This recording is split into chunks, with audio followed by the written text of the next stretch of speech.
ونعوذ بالله من شرور أنفسنا ومن سيئات أعمالنا من يهده الله فلا مضل له ومن يضلله فلا هادي له ونشهد أن لا إله إلا الله وحده لا شريك له ونشهد أن سيدنا ونبينا مولانا محمدا عبده ورسوله وما بعد فقد قال الله تعالى في القرآن العظيم وفي الفرقان المجيد فأعوذ بالله من الشيطان الرجيم بسم الله الرحمن الرحيم إن أول بيت وضع للناس للذي ببكة مباركا وهدى للعالمين وقال نبينا صلى الله عليه وسلم الحج المبرور ليس له جزاء إلا الجنة صدق الله العلي العظيم وصدق رسوله النبي الكريم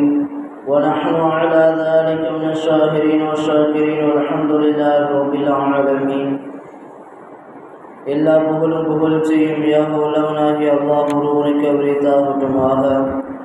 அவனுடைய சாந்தியும் சமாதானமும் நமது உயிரிலும் மேலான கண்ணின் நாயகம் ரசூலுல்லாஹி ஸல்லல்லாஹு அலைஹி வஸல்லம் அவர்கள் மீதும் அன்னாரை பின்பற்றி வாழ்ந்த உத்தம சத்திய சஹாபாக்கள், தாபியீன்கள், தபா தாபியீன்கள், நல்லோர்கள், நாதாக்கள், ஷஹதாக்கள், குறிப்பாக இந்த ஜும்மா தினத்தன்று இங்கு அமர்ந்திருக்கும் நம் மீதும் உலக மக்கள் அத்துணை நபர்கள் மீதும் என்றென்று நிற்பமாக உண்டாகட்டுமாக. ஆமீன். இறைவா, எதை எனக்கு கற்றுத்தந்தாயோ அதை தவிர வேறு எந்த ஞானமும் எனக்கு இல்லை என்பதை ஆரம்பப்படுத்தியவனாக, உங்களுடைய துஆவையும் ஆதரவைத்தவனாக எனது ஜும்மாவை நான் ஆரம்பம் செய்கிறேன். அஸ்ஸலாமு அலைக்கும் வரஹ்மத்துல்லாஹி வபரகாத்துஹு. கனியமான அல்லாஹ்வின் நல்லடியார்களே, அல்லாஹ்வுடைய மாபெரும் கிருபையினால் ஹஜ் பெருநாளுடைய அந்த சந்தோஷமான அந்த நேரத்தை நேற்றைய தினம் அதை நிறைவு செய்து நாம் இங்கே அமர்ந்திருக்கக்கூடிய இந்த நேரத்தில் அல்லாஹ் சுப்ஹானஹு வ தஆலா 12 மாதங்களில் இறுதி மாதமாக ஹஜ் பெருநாளை அல்லாஹ் ஆக்கியிருக்கின்றான். அதே போன்று 5 கடமைகளில் இறுதி கடமையாக அல்லாஹ் சுப்ஹானஹு வ தஆலா ஹஜ் பெருநாளை ஆக்கியிருக்கின்றான். அதே போன்று நபிமார்களிலேயே இறுதி நபியாக எம்பெருமானார் ரசூலை கரீம் ஸல்லல்லாஹு அலைஹி வஸல்லம் அவர்களை அல்லாஹ் சுப்ஹானஹு வ தஆலா ஆக்கியிருக்கின்றான். இப்படி அல்லாஹ்வுடைய மிக பெரும் ஒரு கிருபையினாலும் மகத்துவத்தினாலும் அல்லாஹ் சுப்ஹானஹு வ தஆலா இந்த ஹஜ் என்பதை மிக உன்னதமான ஒரு அமலாக நமக்கு தந்திருக்கின்றான். ஆனால் இந்த ஹஜ்ஜுடைய இந்த நேரத்தில் இனி வரக்கூடிய வருடத்தில் நாமும் ஹஜ் செய்ய வேண்டும் என்ற அந்த ஆசை நம்முடைய உள்ளத்தில் இருக்க வேண்டும். இந்த வருடம் ஹஜ் செய்தவர்களுடைய எண்ணிக்கையை சவுதி அரசாங்கம் அறிக்கை செய்திருக்கின்ற பொழுது இந்த வருடத்தில் மட்டும் கிட்டத்தட்ட 17,301 நபர்கள் ஹஜ் செய்திருக்கிறார்கள் என்பதாக இந்த வருடத்தினுடைய எண்ணிக்கையை சவுதி அரசாங்கம் நமக்கு தெரிவித்திருக்கின்றது. அது மட்டும் இல்லாமல் வெளிநாடுகளிலிருந்து மட்டும் கிட்டத்தட்ட 15,46,655 நபர்கள் ஹஜ் செய்ய வருகை தந்திருக்கிறார்கள் என்பதாகவும், அந்த சவுதியில் இருக்கக்கூடிய அந்த உள்நாட்டில் இருக்கக்கூடியவர்களில் மட்டும் 16,646 நபர்கள் ஹஜ் செய்திருக்கிறார்கள் என்ற ஒரு எண்ணிக்கையை நமக்கு தெரிவித்திருக்கிறார்கள் சவுதி அரசாங்கம். அல்லாஹ் சுப்ஹானஹு வ தஆலா அவருடைய ஹஜ்ஜை முழுமையாக அல்லாஹ் ஏற்றுக்கொள்வானாக. ஆமீன். அதே போன்று இந்த வருடத்தினுடைய ஹஜ்ஜை எப்படி நிறைவு செய்து விட்டது. ஆனால் இனி வரக்கூடிய வருடத்தில் நாமும் ஹஜ் செய்ய வேண்டும் என்ற ஒரு ஆசை நமக்கு இருக்க வேண்டும். இன்னும் சொல்ல போனால் மக்காவில் ஒரு நாளாவது நாம் இருக்க வேண்டும் என்ற அந்த ஆசை நம்முடைய உள்ளத்தில் நாம் வைத்துக் கொள்ள வேண்டும். எதற்காக என்று சொன்னால், மனிதனுடைய உள்ளம் என்பது எப்பொழுதும் ஆசைப்படக்கூடிய உள்ளமாகத்தான் இருக்கும். மனிதன் ஒரு பொருளை பார்க்கிறான் என்று சொன்னால் அந்த உள்ளம் அதை ஆசைப்படக்கூடிய ஒரு உள்ளமாக மனிதனுடைய உள்ளத்தை அல்லாஹ் படைத்திருக்கிறான். அப்படிப்பட்ட நாம் மக்காவில் ஒரு நாளாவது நாம் இருக்க வேண்டும், நம்முடைய உயிர் மக்காவில் ஒரு நாளாவது நம்முடைய உயிர் இருக்க வேண்டும் என்ற அந்த ஆசை நம்முடைய உள்ளத்தில் கட்டாயம் இருக்க வேண்டும். காரணம் என்னவென்று சொன்னால் அல்லாஹ் சுப்ஹானஹு வ தஆலா அதற்கு பல ஆதாரங்களை பல காரணங்களை அல்லாஹ் அடுக்கிக் கொண்டே போவான். அல்லாஹ் குர்ஆனில் சொல்கின்ற பொழுது ஒரு இடத்தில் இப்படி சொல்வான், இன்ன அவ்வள பைத்தின் உதிஅ லின்னாஸி லல்லதி பிபக்கத முபாரக்கன் வ ஹுதல் லில் ஆலமீன் என்று அல்லாஹ் சொல்வான். பொதுவாக ஒரு விஷயத்தை அல்லாஹ் குர்ஆனில் சொல்கின்ற பொழுது அதை வர்ணித்து அல்லாஹ் குறிப்பிட்டு சொல்வான். நோன்பை பற்றி அல்லாஹ் சொல்கின்ற பொழுது அவனுடைய சிறப்பு தன்மைகளை அல்லாஹ் வர்ணித்து கூறுவான். நபி ஸல்லல்லாஹு அலைஹி வஸல்லம் அவர்களை பற்றி அல்லாஹ் அறிமுகம் செய்கின்ற பொழுது நபி ஸல்லல்லாஹு அலைஹி வஸல்லம் அவருடைய சிறப்பு தன்மைகளை அல்லாஹ் வர்ணித்து கூறுவான். தொழுகையை பற்றி அல்லாஹ் அறிமுகப்படுத்துகின்ற பொழுதும் தொழுகைக்குண்டான சிறப்பு தன்மைகளை அல்லாஹ் வர்ணித்து கூறுவான். அதே போன்று கஅபத்துல்லாஹ்வை பற்றி அல்லாஹ் அறிமுகப்படுத்துகின்ற பொழுது அதை அல்லாஹ் வர்ணித்து சொல்கின்ற பொழுது இப்படி சொல்கிறான், இன்ன அவ்வள பைத்தின் உதிஅ லின்னாஸ், மக்கள் என்னை வணங்குவதற்காக என்னால் முதலில் கட்டப்பட்ட ஆலயம் காபா என்று அல்லாஹ் கூறுவான். இந்த உலகத்திலேயே முதலில் கட்டப்பட்ட ஒரு ஆலயம் என்னவென்று சொன்னால் அது மக்கள் வணங்குவதற்காக, மக்கள் அல்லாஹ்வை வணங்குவதற்காக வேண்டிய முதலில் கட்டப்பட்ட ஆலயம் அது என்னுடைய காபா என்று அல்லாஹ் குர்ஆனில் குறிப்பிடுவார். அந்த வசனத்தின் தொடரில் அல்லாஹ் சொல்லுவான், பிபக்கத, அந்த நகரம் எப்படிப்பட்ட நகரம் என்று சொன்னால் அந்த மக்கா நகரை சுற்றி நான் என்னுடைய பரக்கத்தை நான் அதில் வைத்திருக்கிறேன் என்று அல்லாஹ் சொல்லுவான். ஓ முதலில் ஆலமீன், இந்த உலகத்தில் வாழக்கூடிய எல்லா மக்களுக்கும் நேர்வழி காட்டக்கூடியதாக நான் என்னுடைய காபாவை ஆக்கியிருக்கிறேன் என்பதாக காபத்துல்லாஹ்வை பற்றி உண்டான சிறப்பு தன்மைகளை அல்லாஹ் வர்ணித்து கூறியிருக்கிறான். அப்படிப்பட்ட அந்த காபாவில் நாம் ஒரு நாளாவது நாம் இருப்பதற்கு ஆசைப்பட வேண்டும். பொதுவாக நம்முடைய வாழ்க்கையில் முதல் என்று ஒரு அர்த்தம் வருகிறது. அந்த முதல் என்பதற்கு ஒரு உயர்தரமான ஒரு அந்தஸ்தும் கண்ணியமும் இருக்கும். நம்முடைய வாழ்க்கையில் முதல் ஸ்கூல், முதல் நாள் காலேஜ், அல்லது முதல் நாள் வேலை, அல்லது முதல் நாள் சம்பளம் என்று நம்முடைய வாழ்க்கையில் எதுவெல்லாம் முதலாக கிடைக்கிறதோ அவைகள் அனைத்திற்கும் நாம் ஒரு முக்கியத்துவம் கொடுப்போம். நம்முடைய வாழ்க்கையில் எதுவெல்லாம் முதல் நமக்கு கிடைக்கிறதோ அதற்கு நாம் ஒரு முக்கியத்துவம் கொடுப்போம். இன்னும் சொல்ல போனால் நம்முடைய வாழ்க்கையில் அது என்றுக்கும் மறக்கவே மறக்காது. அப்படிப்பட்ட அந்த முதல் என்ற அந்த வார்த்தை அல்லாஹ் சுப்ஹானஹு வ தஆலா காபாவிற்கு பயன்படுத்துகிறான் என்று சொன்னால் இந்த முதல் கட்டப்பட்ட இந்த காபா என்பது இந்த உலகத்தில் வாழக்கூடிய எல்லா மக்களுடைய உள்ளத்திலும் ஆழமாக பதிந்திருக்கிறது. ஒரு ஊரில் ஒரு 5 பள்ளிவாசல் இருக்கிறது என்று சொன்னால் நாம் எந்த பள்ளியில் இருக்கிறோமோ அந்த பள்ளியின் உண்டான பெயர் மட்டும்தான் நமக்கு தெரியும். மற்ற பள்ளியினுடைய பெயர்கள் நமக்கு தெரிய வாய்ப்புகள் இல்லை. ஆனால் இந்த உலகத்தில் எத்தனையோ பள்ளிகள் நிறைந்து இருந்தாலும் கூட காபா என்ற அந்த பள்ளி, காபத்துல்லா என்று சொல்லப்படக்கூடிய அந்த பள்ளியினுடைய பெயர் சின்ன குழந்தையினிடத்தில் கேட்டாலும் சரி அந்த பள்ளியினுடைய பெயர் என்ன என்று கேட்டால் அது காபத்துல்லா என்று அழகாக சொல்லும். காரணம் அது இந்த உலகத்திலே முதலில் கட்டப்பட்ட முதல் என்ற அந்த அந்தஸ்தை பெற்றிருப்பதன் காரணமாக இந்த உலகத்தில் யாராக இருந்தாலும் அவருடைய உள்ளத்தில் அது ஆழமாக பதிந்துவிடும்.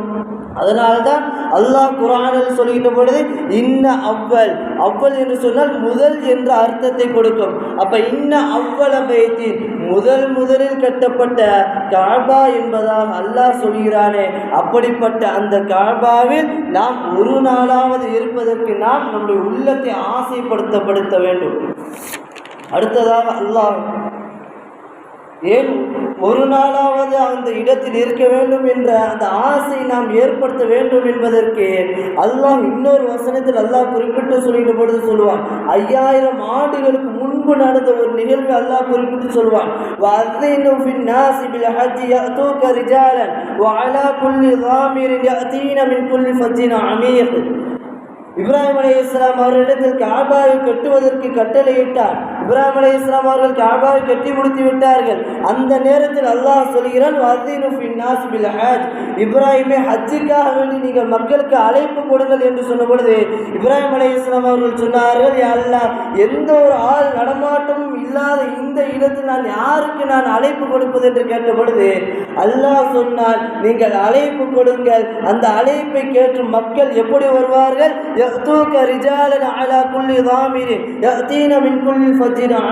பலதரப்பட்ட இடத்தில் எங்கே அவர்கள் இருந்தாலும் சரி, அவருடைய வாகனத்தில் ஏறிக்கொண்டு சாறை சாறையாக சின்ன சின்னமாக மக்கள்கள் விரைந்து இந்த இடத்திற்கு வருவார்கள்.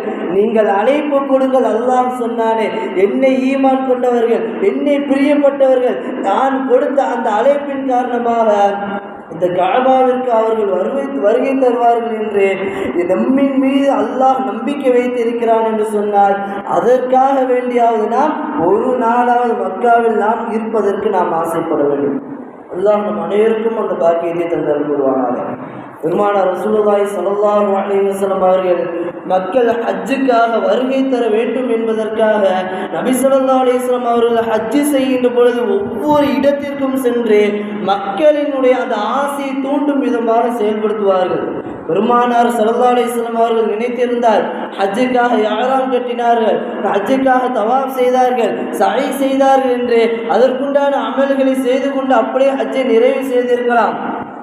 ஆனால் பெருமானார் ரசூலுல்லாஹி ஸல்லல்லாஹு அலைஹி வஸல்லம் அவர்கள் ஒவ்வொரு இடத்திலும் அமல் செய்கின்ற பொழுது அந்த இடத்தில் நின்று கொண்டு மக்களுக்கு அந்த ஆசையை தூண்டும் விதமாக பெருமானாருடைய வார்த்தை என்பது இருந்தது. பெருமானார் ரசூல் ஸல்லல்லாஹு அலைஹி வஸல்லம் அவர்கள் ஹஜ்ஜுக்காக இஹ்ராம் கட்டிவிட்டார்கள்.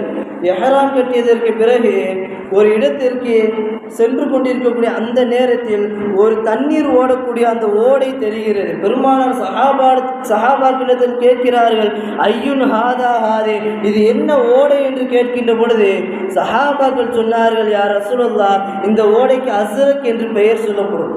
பெருமானாருக்கு அது என்ன ஓடை என்று தெரியும், அந்த ஓடையினுடைய பெயர் என்ன என்று பெருமானாருக்கு தெரியும். ஆனால் மக்களுக்கு அந்த ஆசையை தூண்டுவதற்காக சில நேரங்களில் கேள்வி கேட்டு பெருமானார் பதிலை எதிர்பார்ப்பார்கள். அப்படி அந்த ஓடை என்ன என்று கேட்கின்ற பொழுது சஹாபாக்கள், யா ரசூலுல்லாஹ், இந்த ஓடைக்கு அஸ்ரக் என்று பெயர் சொல்வார்கள் என்று சொன்னது பெருமானார் சொன்னார்கள், இந்த ஓடையில் மூசா அலைஹிஸ்ஸலாம் அவர்களும் யூனுஸ் அலைஹிஸ்ஸலாம் அவர்களும் இஹ்ராம் கட்டி கொண்டு தல்பியா சொல்லிக் கொண்டு ஹஜ்ஜி செய்யக்கூடிய அந்த காட்சி நான் இன்று பார்க்கிறேன் என்று சொன்னார்கள் பெருமானார். பெருமானார் சொல்வார்கள், ஒவ்வொரு வருடமும் ஹஜ்ஜு செய்யக்கூடிய ஹாஜிகளோடு ஒவ்வொரு நபிமாரும் ஹஜ்ஜுக்காக வருகை தருகிறார்கள் என்று பெருமானார் சொன்னார்கள். ஹஜ்ஜுக்காக யார் யாரெல்லாம் அங்கே செல்கிறார்களோ அந்த இடத்தில் வருடம் வருடம் நபிமார்களும் ஹஜ்ஜுக்காக இங்கே வருகை தரக்கூடிய அந்த காட்சியும் நான் பார்க்கிறேன் என்று பெருமானார் ஸல்லல்லாஹு அலைஹி வஸல்லம் அவர்கள் சொன்னார்கள் என்றால், ஹஜ்ஜு செய்வதற்காக பல நபிமார்கள் வரக்கூடிய அந்த இடத்திற்கு நாமும் ஒரு நாளாவது நாம் இருக்க வேண்டும் என்ற அந்த ஆசை நம்முடைய உள்ளத்தில் இருக்க வேண்டும். பெருமானார் ரசூல் ஸல்லல்லாஹு அலைஹி வஸல்லம் அவர்கள் இப்படி ஒவ்வொரு நேரத்திலும் மக்கள் ஹஜ்ஜி செய்வதற்காக அந்த ஆசையை தூண்டும் விதமாக இப்படி ஏராளமான விஷயங்களை நமக்கு சொல்லி தந்திருக்கிறார்கள். ஹஜ்ஜினுடைய சிறப்புகளை சொல்லி தந்திருக்கிறார்கள். ஒரு மனிதர் தவாஃப் செய்கிறார், அந்த இடத்தில் என்ன சிறப்புகள் இருக்கிறது?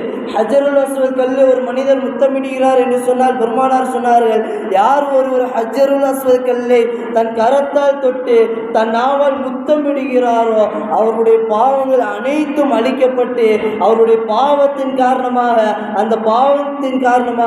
அந்த ஹஜ்ருல் அஸ்வத்கள் கருப்பு நிறமாக மாறுகிறது என்று பெருமானார் சொன்னார்கள்.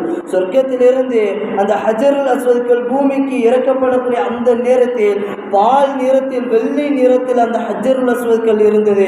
மக்களினுடைய வருகை அதிகமாக மக்கள் அதை அதிகமாக முத்தமிடுகின்ற பொழுது அவர்கள் செய்த அந்த பாவங்கள் அனைத்தும் அழிக்கப்பட்டு அதன் காரணமாக அந்த ஹஜ்ருல் அஸ்வத்கள் கருப்பு நிறத்தில் மாறிவிடுகிறது என்று பெருமானார் ரசூலுல்லாஹி ஸல்லல்லாஹு அலைஹி வஸல்லம் அவர்கள் சொன்னார்கள் என்று சொன்னால், நாம் நம்முடைய பாவங்களை அழிப்பதற்காக வேண்டியாவது அந்த இடத்திற்கு ஒரு நாளாவது நாம் நம்முடைய உயிரை அந்த இடத்தில் நாம் வைக்க வேண்டும். பெருமானார் ரசூல் ஸல்லல்லாஹு அலைஹி வஸல்லம் அவர்கள் இப்படி ஏராளமான விஷயங்களை சொல்லி தந்திருக்கிறார்கள். இன்னும் சொல்லப்போனால் சில ஹாஜிகளிடத்தில் நீங்கள் கேட்கலாம், ஹஜ்ஜுக்கு செல்லக்கூடிய அந்த ஹாஜிகளிடத்தில் நீங்கள் கேட்கின்ற பொழுது அந்த இடத்தில் அவர்களுக்கு ஏதாவது ஒரு விஷயம் நடந்திருக்கும். அவர்களை எதிர்பார்க்காத அளவிற்கு ஒரு நிகழ்வு நடந்திருக்கும். அதனால்தான் பொதுவாக ஒரு மனிதர் ஹஜ்ஜுக்கு செல்கிறார் என்று சொன்னால் அவர் ஹஜ்ஜு சென்று முடித்து வந்ததற்கு பிறகு அவர்களுக்கு ஏதாவது ஒரு அனுபவம் ஒன்று ஏற்பட்டிருக்கும். எங்களுடைய மதரசாவில் தூத்துக்குடியில் ஓதி கொண்டிருக்கக்கூடிய அந்த நேரத்தில் யார் யார் எல்லாம் அந்த ஊரிலிருந்து ஹஜ்ஜுக்கு போகிறாங்களோ அவங்களை அழைப்பு கொடுத்து வழி அனுப்பு விழா நடைபெறும். வருடம் வரும் அந்த மதரசாவில் அது நடைபெறும். எங்கள் மதரசாவில் அப்படி ஒரு 5 வருடத்திற்கு முன்பு ஹாஜிகள் ஹஜ்ஜுக்கு செல்வதற்காக தயார் செய்யப்பட்டிருக்கிறார்கள். அவர்களுக்கு அழைப்பு கொடுத்து வழி அனுப்பு விழா ஏற்படுத்த வேண்டும் என்று அவர்களை வழி அனுப்பி முடித்து விட்டது. அந்த விழா முடித்து விட்டது. அதற்கு பிறகு ஹஜ்ஜி சென்று முடித்ததற்கு பிறகு தங்கள் ஊருக்கு திரும்பி வந்ததற்கு பிறகு ஹாஜிகள் வரவேற்பு விழா என்று ஒரு விழா நடக்கும் மதரசாவில். அந்த நேரத்தில் அந்த விழா நடக்கக்கூடிய அந்த நேரத்தில் ஹாஜிகள் ஹஜ்ஜு செய்து முடித்து வந்திருக்கிறார்கள். அந்த ஹஜ்ஜு செய்யக்கூடிய அந்த நேரத்தில் அவர்களுக்கு ஏதாவது ஒரு அனுபவம் ஏற்பட்டிருந்தது என்று சொன்னால் அதை தங்களிடத்தில் பகிர்ந்து கொள்வதற்காக பேசுவதற்கு அவர்களுக்கு வாய்ப்பு கொடுக்கப்படும். அந்த நேரத்தில் ஒரு ஹஜ்ஜி செய்து முடித்து விட்டார், தங்களுடைய ஊருக்கு வந்து விட்டார். அந்த அழைப்பை ஏற்று ஹாஜிகள் வரவேற்பு விழாவிற்கு அந்த நிகழ்வுக்கு வந்திருக்கிறார். அந்த நேரத்தில் அவர் பேசுவதற்கு வாய்ப்பு கொடுக்கப்படுகிறது. அந்த ஹாஜி சொல்கிறார், நான் ஹஜ்ஜி செய்யக்கூடிய அந்த நேரத்தில் எனக்கு ஏற்பட்ட ஒரு அனுபவம், நானே ஆச்சரியப்படக்கூடிய அளவிற்கு எனக்கு ஏற்பட்ட ஒரு அனுபவத்தை நான் உங்களுக்கு மத்தியில் பகிர்ந்து கொள்கிறேன் என்று அந்த ஹாஜி சொல்கிறார். ஹஜ்ஜுக்காக நான் இஹ்ராம் கட்டி கஅபாவிற்கு முன்னே நான் நிற்கிறேன். ஃபஜ்ருடைய தொழுகை நேரம். பொதுவாக கஅபாவில் ஃபஜ்ருடைய தொழுகை என்பது நீண்ட நேரம் நடைபெறும். அதிகமான நேரம் அந்த இடத்தில் நின்று வணங்க வேண்டும் என்பதற்காகவே ஃபஜ்ருடைய தொழுகை நீண்ட நேரம் நடைபெறும். அப்படி நீண்ட நேரம் அந்த ஃபஜ்ருடைய தொழுகை நடைபெறக்கூடிய அந்த நேரத்தில் முதல் ரக்காயத்தில் அந்த ஹாஜி தக்பீர் கட்டி நிற்கிறார். நீண்ட நேரம் இமாம் அவர்கள் சூரா ஓதி தொழுகை நடந்து கொண்டிருக்கிறது. முதல் ரக்காயத்து முடிந்து விட்டது. இரண்டாவது ரக்காயத்திற்கு எழுந்து நின்று அல்ஹம்து சூரா ஓதப்படுகிறது. அந்த நேரத்தில் அந்த ஹாஜி தன்னுடைய மனதில் நினைக்கிறார், இந்த இமாமினுடைய குரல் அழகாக இருக்கிறது, குர்ஆனை ஓதக்கூடிய அந்த வசனம் என்பது கேட்பதற்கு மிகவும் அழகாக இருக்கிறது. இந்த நேரத்தில் அவர் இரண்டாவது ரக்காயத்தில் இன்னா அன்ஸல்னா ஓதினால் நன்றாக இருக்குமே என்று அந்த ஹாஜி தன்னுடைய மனதில் நினைக்கிறார். ஃபஜ்ருடைய நேரம், சின்ன சூறா பொதுவாக ஓத மாட்டார்கள். ஃபஜ்ருடைய தொழுகை நீண்ட சூறாவை, அதுவும் கஅபாவில் நீண்ட சூறாவைத்தான் ஓதுவார்கள். ஆனால் அந்த ஹாஜி தன்னுடைய மனதில் நினைக்கிறார், இந்த இமாம் இன்னா அன்ஸல்னா ஓதினால் நன்றாக இருக்குமே என்று அந்த ஹாஜி தன்னுடைய மனதில் நினைக்கிறார். அல்ஹம்து சூரா ஓதி முடித்ததும் அந்த இமாம் இன்னா அன்ஸல்னா ஓதுகிறார். அல்ஹம்து சூரா ஓதி முடித்ததும் சின்ன சூறா 3 லைன் தான் இருக்கும். அந்த சூறாவை இரண்டாவது ரக்காயத்திற்கு அந்த இமாம் ஓதுகிறார். மனதில் நினைத்த அந்த ஹாஜி ரொம்ப ஆச்சரியம் அவருக்கு. இதை எங்களுக்கு அந்த இடத்தில் பகிர்ந்து கொண்டதற்கு பிறகு அந்த ஹாஜி சொல்கிறார், பெருமானார் ரசூலுல்லாஹி ஸல்லல்லாஹு அலைஹி வஸல்லம் அவர்கள் சொன்ன அந்த வார்த்தை நான் அந்த இடத்தில் நான் உணர்ந்தேன் என்று அந்த ஹாஜி சொல்கிறார். என்ன வார்த்தை? பெருமானார் ரசூலுல்லாஹி ஸல்லல்லாஹு அலைஹி வஸல்லம் அவர்கள் சொல்கிறார்கள், யார் ஒருவர் ஹஜ்ஜுக்காக வேண்டி அந்த இடத்திற்கு சென்று விட்டாரோ அவர் எதையெல்லாம் கேட்கிறாரோ அல்லாஹ் அதை அவருக்கு உடனடியாக நிறைவேற்றி விடுவான். தன் மனதில் அதை நினைத்தாலும் சரி, அல்லது அல்லாஹ்விடத்தில் அழுது அதை கேட்டாலும் சரி, எந்த நிலையில் அந்த மனிதர் அல்லாஹ்விடத்தில் அந்த இடத்தில் நின்று கேட்டாலும் உடனடியாக அந்த மனிதருக்கு அல்லாஹ் அதை நிறைவேற்றி விடுவான் என்று பெருமானார் ரசூலுல்லாஹி ஸல்லல்லாஹு அலைஹி வஸல்லம் அவர்கள் சொன்ன அந்த வார்த்தையின் காரணமாகத்தான் இன்று ஹஜ்ஜுக்காக செல்லக்கூடிய ஒவ்வொரு ஹாஜிகளும் தங்களுக்கு என்னென்ன தேவைகள் இருக்கிறதோ அவைகள் அனைத்தையும் கேட்பதற்கு ஒரு வாய்ப்பாக அல்லாஹ் அவர்களுக்கு ஏற்படுத்தி தந்திருக்கிறார். பெருமானார் ரசூலுல்லாஹி ஸல்லல்லாஹு அலைஹி வஸல்லம் அவர்கள் சொல்கிறார்கள், யார் ஒருவர் அரஃபா மைதானத்தில் நின்று கொண்டு அழுது அல்லாஹ்விடத்தில் கையேந்து துஆ கேட்கிறாரோ உடனடியாகவும் அல்லாஹ் அந்த இடத்திலே நிறைவேற்றி விடுவான் என்று பெருமானார் ரசூலுல்லாஹி ஸல்லல்லாஹு அலைஹி வஸல்லம் அவர்கள் சொல்வார். இப்னு ஹஜர் அஸ்கலானி ரஹ்மத்துல்லாஹி அலைஹி அவர்கள் சொல்வார்கள், அல் ஹுஜ்ஜாஜ் வல் உம்மார் வஃப்துல்லாஹ் தஆஹும் ஃபஅஜாபுஹு வஸஅலூஹு ஃபஅஅதாஹும் என்று இப்னு ஹஜர் அஸ்கலானி ரஹ்மத்துல்லாஹி அலைஹி அவர்கள் சொல்வார்கள். பொதுவாக நாம் ஒரு விருந்தாளியாக ஒரு வீட்டுக்கு நாம் செல்கிறோம் என்று சொன்னால் அந்த இடத்தில் நாம் என்ன உணவு கேட்டாலும் அவர்கள் நமக்கு கொடுப்பார்கள். சுடுதண்ணி கேட்டால் சுடுதண்ணி கொடுக்கப்படும். எனக்கு இந்த உணவு தேவை என்று சொன்னால் அந்த உணவு நமக்கு தயார் செய்து கொடுப்பார்கள். காரணம், நாம் அவர்களுடைய வீட்டிற்கு விருந்தாளியாக சென்றிருக்கிறோம். அதனால்தான் இப்னு ஹஜர் அஸ்கலானி ரஹ்மத்துல்லாஹி அலைஹி அவர்கள் சொல்வார்கள், அல் ஹுஜ்ஜாஜ் வல் உம்மார் வஃப்துல்லாஹ், ஹாஜிகளும் ஹஜ்ஜுக்காக ஹஜ்ஜு செய்யக்கூடியவர்களும் உம்ரா செய்யக்கூடியவர்களும் வஃப்துல்லாஹ், அவர்கள் அல்லாஹ்வுடைய விருந்தாளியாக இருக்கிறார்கள். தஆஹும், அவர்களை அவர்கள் அல்லாஹ்வை அழைத்தார்கள் என்று சொன்னால் ஃபஅஜாபுஹு, அல்லாஹ் அவர்களுக்கு பதில் அளிக்கிறான். ஃபஸஅலுஹு, அல்லாஹ்விடத்தில் அவர்கள் கேட்டார்கள் என்று சொன்னால் ஃபஅதாஹும், அவர்களுக்கு அல்லாஹ் கொடுக்கிறான் என்பதாக இப்னு ஹஜர் அஸ்கலானி ரஹ்மத்துல்லாஹி அலைஹி அவர்கள் சொல்வார்கள். ஒரு மனிதர் ஹஜ்ஜுக்காகவோ அல்லது உம்ராவிற்காகவோ அந்த இடத்திற்கு செல்கிறார் என்று சொன்னால் அவர் அல்லாஹ்வுடைய விருந்தாளியாக அந்த இடத்திற்கு செல்கிறார். நாம் அல்லாஹ்விடத்தில் எது கேட்டாலும் சரி, அல்லாஹ் ஒருபொழுதும் அதை நிராகரிக்காமல் உடனடியாக என்னை தேடி வந்து என்னுடைய விருந்தாளிகளுக்கு நான் உபசரிப்பேன் என்று அல்லாஹ் சுப்ஹானஹு வ தஆலாவை ஒவ்வொரு விஷயத்தையும் நமக்கு பார்த்து பார்த்து செய்கிறார் என்று சொன்னார். அப்படிப்பட்ட அந்த மக்காவில் நாம் ஒரு தடவையாவது ஒரு நாளாவது அந்த இடத்திற்கு இருப்பதற்கு நாம் ஆசைப்பட வேண்டும். அல்லாஹ் நம் அனைவருக்கும் அந்த பாக்கியத்தை தந்தது. பெருமானார் ரசூல் ஸல்லல்லாஹு அலைஹி வஸல்லம் அவர்கள் சொல்வார்கள், அல் ஹஜ்ஜுல் மப்ரூர் லைஸ லஹு ஜஸாஉன் இல்லல் ஜன்னah, யாருடைய ஹஜ் ஏற்றுக்கொள்ளப்பட்டு விட்டதோ அவர் சொர்க்கத்திற்கு நுழைவதற்கு நான் பொறுப்பாளியாக இருக்கிறேன் என்று பெருமானார் ரசூலுல்லாஹி ஸல்லல்லாஹு அலைஹி வஸல்லம் அவர்கள் சொன்னார்கள். அதே போன்று பெருமானார் சொல்கிறார்கள், ஒரு மனிதர் ஹஜ்ஜு செய்து அந்த மனிதனுடைய ஹஜ்ஜு முழுமையாக ஏற்றுக்கொள்ளப்பட்டு விட்டது என்று சொன்னால் அந்த மனிதர் அன்று பிறந்த குழந்தையை போன்று மாறிவிடுகிறார் என்று பெருமானார் சொன்னதற்குண்டான அந்த காரணம், ஒரு குழந்தை பிறக்கின்ற பொழுது எப்படி எந்த ஒரு பாவமும் செய்யாத ஒரு புதிதாக அந்த குழந்தை இருக்குமோ, எந்த ஒரு பாவமும் அறியாத எந்த ஒரு பாவமும் செய்யாத ஒரு தூய்மையான அந்த குழந்தை பிறக்கிறதோ அதே போன்று ஒரு ஹஜ்ஜை செய்யக்கூடிய அந்த மனிதரும் தங்களுடைய வாழ்க்கையில் ஹஜ்ஜை நிறைவு செய்ததற்கு பிறகு அந்த மனிதரும் அன்று பிறந்த குழந்தையை போன்று எல்லா பாவங்களும் அவர் முன்பு என்னென்ன பாவங்கள்லாம் செய்தாரோ நுரையளவுக்கு அந்த பாவங்கள் இருந்தாலும் அல்லாஹ் அதை உடனடியாக மன்னித்து விடுகிறான் என்று பெருமானார் ரசூலுல்லாஹி ஸல்லல்லாஹு அலைஹி வஸல்லம் அவர்கள் சொன்னார்கள் என்று சொன்னார். பாவங்கள் மன்னிக்கப்படக்கூடிய அந்த மக்காவில் நாம் ஒரு நாளாவது இருப்பதற்கு நாம் ஆசைப்பட வேண்டும். ஒரு மனிதர் ஹஜ்ஜு செய்கிறார் என்று சொன்னால் எல்லோருக்கும் அந்த வாய்ப்பு கிடைத்து விடாது. அந்த வாய்ப்பு கிடைக்கின்ற பொழுதை நாம் உடனடியாக அதை பயன்படுத்திக் கொள்ள வேண்டும். பொதுவாக ஹஜ்ஜு செய்வதற்கு ஒரு மனிதர் எதை சேகரித்துக் கொள்ள வேண்டும்? சிலர் பணம் சேகரிக்கணும்னு சொல்லுவாங்க. பணம் இருந்தால் ஹஜ்ஜுக்கு போக முடியாது. பணம் இருந்தால் ஹஜ்ஜுக்கு போக முடியாது. பணம் இருந்தால் ஹஜ்ஜுக்கு போகலாம் நாம் நினைக்கிறோம். பணம் இருந்தால் ஹஜ்ஜுக்கு போகவே முடியாது. இப்போ உதாரணத்துக்கு நம்மளுடைய யார் இப்போ மதுரையிலிருந்து ஒரு திருமணத்துக்கு அழைப்பு வருது. மதுரைங்கிறது பக்கம் தான், அங்கேருந்து பேரில் 1 மணி நேரத்தில் அழைப்பு வந்திருக்கு. நம்மகிட்ட பணம் இருக்குது, போயிட்டு வர்றதுக்கு பணம் இருக்குது. ஒரு 1000 ரூபா 2000 ரூபா நம்மகிட்ட பணம் இருக்குது போயிட்டு வர்றதுக்கு. ஆனால் போகலை அப்படின்னு நம்முடைய உள்ளம் தோணுது. போக வேண்டாம் அப்படின்னு நம்முடைய உள்ளம் சொல்லுது, போக வேண்டாம் அப்படின்னு. பணம் இருக்குது ஆனால் போக முடியலை. ஏன்? ஆசை இல்லை. ஆசை இருந்தால் தான் திருமணத்துக்கு போக முடியும். போயிட்டு வருவதற்குண்டான பணம் வசதி எல்லாம் இருக்கு. இருந்தும் ஒரு மனிதரால் திருமணத்திற்கு போக முடியவில்லை என்று சொன்னால் ஆசை இருந்தால் தான் போக முடியும். அதே போன்று நமக்கு பணம் வசதி எல்லாம் இருக்கு.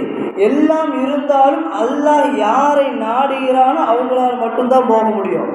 பணம் எல்லார்கிட்டையும் பணம் இருக்கு. பணம் இருக்குன்னு வருடம் யாராவது ஹஜ்ஜு போகிறாங்களா? இல்லை.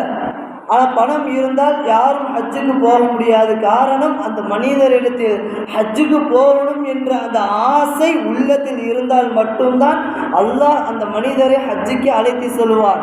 அல்லாஹ் குர்ஆனில் சொல்கின்ற பொழுது கூட அப்படித்தான் சொல்கிறான். நீங்கள் இப்ராஹிம் அலைஹிஸ்ஸலாம் அவர்களுக்கு அல்லாஹ் சொல்கிறபடி நீங்கள் அழைப்பு கொடுங்கள். நீங்கள் அழைப்பு கொடுத்து யார் அந்த அழைப்பை ஏற்றுகிறார்களோ அவர்களால் மட்டும்தான் ஹஜ்ஜுக்கு வர முடியும் என்று அல்லாஹ் குர்ஆனின் மூலமாக நமக்கு தெளிவுபடுத்துகிறார் என்று சொன்னால், பணம் வசதி இருந்தாலும் ஆசை இல்லை என்று சொன்னால் ஹஜ்ஜுக்கு போக முடியாது. இப்போ நாம் ஹஜ்ஜுக்கு போக வேண்டும் என்று சொன்னால் நாம் முதல் நாம் சேகரிக்க வேண்டியது ஆசையை மட்டும்தான். நம்முடைய உள்ளத்தில் பேராசை வர வேண்டும், ஹஜ்ஜுக்கு போக வேண்டும் என்ற ஒரு பேராசை நம்முடைய உள்ளத்தில் இருந்தது என்று சொன்னால் அல்லாஹ் நம்மளை தேர்ந்தெடுத்து அந்த இடத்திற்கு அல்லாஹ் நம்மளை அழைத்து சென்று அந்த இடத்தில் ஒரு நாளாவது நம்மளை அல்லாஹ் ஆக்குவான். சமீபத்தில் ஒரு 2 வருடத்திற்கு முன்பு நடந்த ஒரு நிகழ்வு. ஒரு மனிதர் பள்ளிவாசல் வரக்கூடிய எல்லா நபர்களிடத்திலும் நான் ஹஜ்ஜுக்கு போகிற துவா செய்யுங்கன்னு சொல்கிறாரு. ஆனால் ஆள் தோற்றத்தை பார்த்தா கிழிந்த ஆடை, அழுக்கு படிந்த ஆடை. ஆனால் போகிறவங்க எல்லாத்துட்டையும் நான் ஹஜ்ஜுக்கு போகிறேன் துவா செய்யுங்கன்னு சொல்லிக்கிட்டே இருக்கிறாரு. கிட்டத்தட்ட ரொம்ப வருஷமாக அப்படியே சொல்லிக்கிட்டே தான் இருக்காரு, ஹஜ்ஜுக்கு போகிறேன் துவா செய்யுங்கன்னு. அப்போ அந்த நேரத்தில் ஒரு மனிதர் வருகிறார். அவர்கிட்டையும் இந்த மனிதர் சொல்கிறார், நான் இந்த வருஷம் ஹஜ்ஜுக்கு போகிறேன் துவா செய்யுங்கன்னு சொல்கிறாரு. அவர் மேலே இங்கேயும் பார்த்தாரு, ஹஜ்ஜுக்கு போகிறதுக்கு உண்டான எந்த ஒரு தோற்றமும் இல்லை. ஆளை பார்த்தா வசதி வாய்ப்பு இருக்கிற மாதிரி இல்லை. ஆனால் அந்த வருஷம் நான் ஹஜ்ஜுக்கு போகிறேன்னு சொல்கிறாரா அப்படின்னு அந்த ஊர் மக்கள்கிட்ட விசாரிக்கும் போது சொல்கிறாங்க, அவர் ஹஜ்ஜுக்கு போகிறேன்னு அந்த ஆசையிலேயே அவர் பைத்தியமாயிட்டார். அதனால் யாராக இருந்தாலும் போகிறவங்ககிட்ட இந்த வருஷம் நான் ஹஜ்ஜுக்கு போகிறேன்னு அவர் சொல்லிக்கிட்டே இருக்கிறாருன்னு அந்த ஊர் மக்கள் சொன்னதும் அந்த மனிதர் வெளியே வந்தார். உங்கள்கிட்ட ஏதாவது துணிமணி இருந்தால் எடுத்துகிட்டு என் கூட வாங்கன்னு கூட்டிகிட்டு போனார். கூட்டிகிட்டு போய் அந்த மனிதரை ஹஜ்ஜுக்கு கூட்டிகிட்டு போயிட்டார். அவர் யார் அப்படின்னு சொன்னால் ஹஜ்ஜு சர்வீஸில் உள்ள ஒரு மனிதர். எந்த ஒரு தோற்றமும் இல்லை ஹஜ்ஜுக்கு போகிறதுக்கு, கிழிந்த ஆடை, அழுக்கு படிந்த ஆடை. ஆனால் ஹஜ்ஜுக்கு போகணும் என்ற அந்த பேராசையின் காரணமாக அல்லாஹ் சுப்ஹானஹு வ தஆலா எந்த ஒரு வசதி வாய்ப்பும் இல்லாமலும் அந்த மனிதரை அல்லாஹ் ஹஜ்ஜுக்கு அழைத்து சென்றார். அந்த இடத்திலும் அவர் வஃபாத்தானார்.